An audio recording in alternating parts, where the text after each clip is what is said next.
नमस्कार दोस्तों, आज मैं आपको पौष माह में सुनी जाने वाली चौथ माता की कहानी सुनाती हूँ। एक सेठ सेठानी थे। उनके एक बेटा और बहू थे। बहू सबको भोजन करा के फिर स्वयं भोजन करती थी। एक पड़ोसन ऐसी भी थी जो रोज पूछती थी कि बहू आज क्या बनाकर खाया है। बहू कहती ठंडो बासी खाया है। एक दिन उनके पति ने ऐसा सुनकर विचार किया कि आज तो पकवान बनाया जाए, फिर देखता हूँ कि मेरी पत्नी क्या कहती है। उसने तरह तरह के पकवान बनाए और घर के सभी लोगों ने एक साथ बैठकर भोजन किया। आज भी पड़ोसन ने पूछा तो बहू ने कहा ठंडो बासी खाया है। सेठ के लड़के ने सोचा हो ना हो कोई बात अवश्य है जिससे कि मेरी पत्नी ऐसा कहती है। उसने पत्नी से पूछा तुम रोज पड़ोसन को ठंडा बासी ऐसा क्यों कहती हो, कि हम सब बैठकर कई तरह के पकवान खाए हैं। उसकी पत्नी बोली आपने जो खाया है वह बाप बेटों की कमाई है।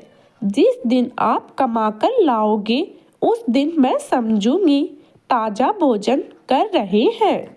अब एक दिन लड़के ने माँ से कहा मैं एक बड़े शहर में कमाई करने जा रहा हूँ। माँ बोली बेटा अपने पास इतना धन है कि खाए जाने के बाद भी नहीं टूटेगा। माँ के मना करने पर भी बेटे ने स्वयं कमाने की हठ निश्चय कर ली और जाते समय पत्नी से कहा मैं जब तक कमाकर बहुत सा धन न लेकर आऊं तुम चूल्हे की आग मत बुझने देना।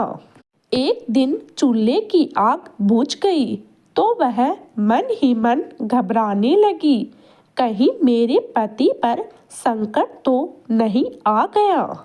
जल्दी से पड़ोसन में से आग लाकर चूल्हे में रख दूं, ऐसा विचार करके पड़ोसन में गई।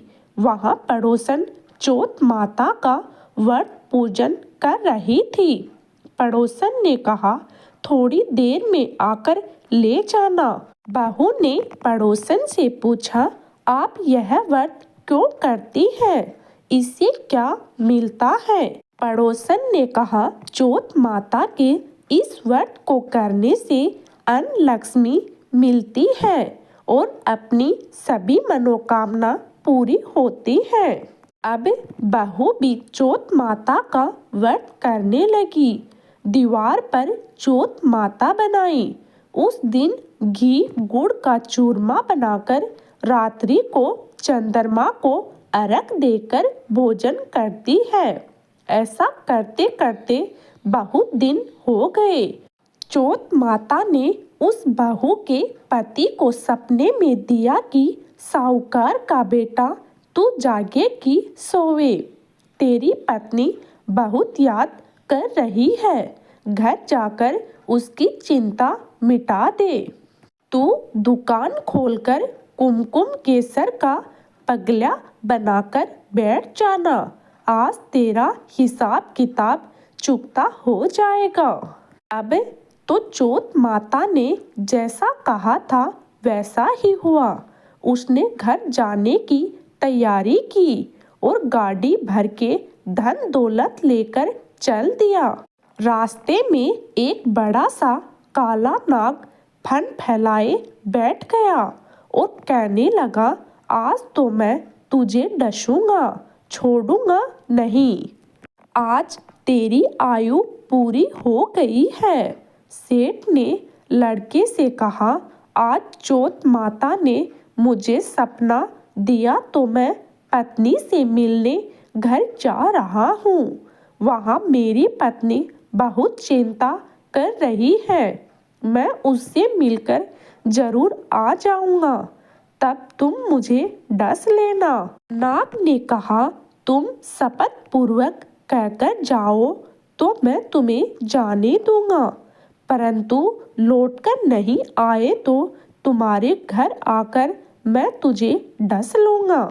इस प्रकार सर्प को वचन देकर वह अपने घर पहुंच गया।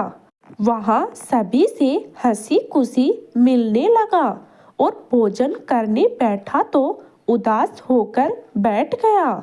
उसकी पत्नी ने उदास होने का कारण पूछा तो पति ने काले नाग वाली बात बताते हुए कहा, यदि मैं उसके पास नहीं जाऊंगा तो वह घर आकर ही मुझे डस लेगा।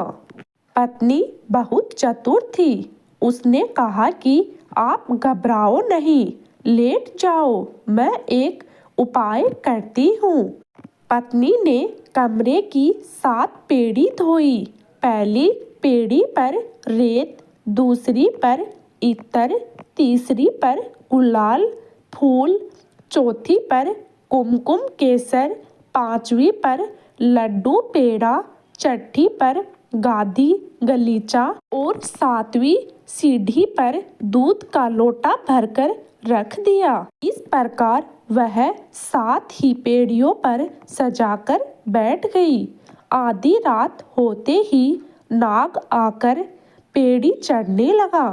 पहली पेड़ी पर रेत में लौट गया और कहने लगा कि सेठ की बहू ने आराम तो बहुत दिया, पर वचनों से बंधकर आया हूँ, सो डसूं अवश्य ही। इसी प्रकार 7वीं पेड़ियों पर नाग आराम करता हुआ और कहता हुआ कि डसूंगा जरूर कमरे में जाने ही वाला था कि चौथ माता ने विचार किया कि मैं इसे नहीं बचाऊंगी तो संसार में धर्म कर्म और व्रत पूजन को कौन मानेगा। तब तो गणेश जी, चंद्रमा जी और चौथ माता ने उसे बचाने का विचार किया। चंद्रमा जी ने उजाला किया, चौथ माता ढाल बनी और गणेश जी ने तलवार लेकर नाग को मार दिया, ढाल से ढक दिया। अब बहू भी थकी हारी सो गई। दिन उगा तो लोग बेटे से मिलने आए, परंतु बेटा बहू तो उठे ही नहीं थे। बहुत देर हो गई तो माँ उन्हें उठाने गई।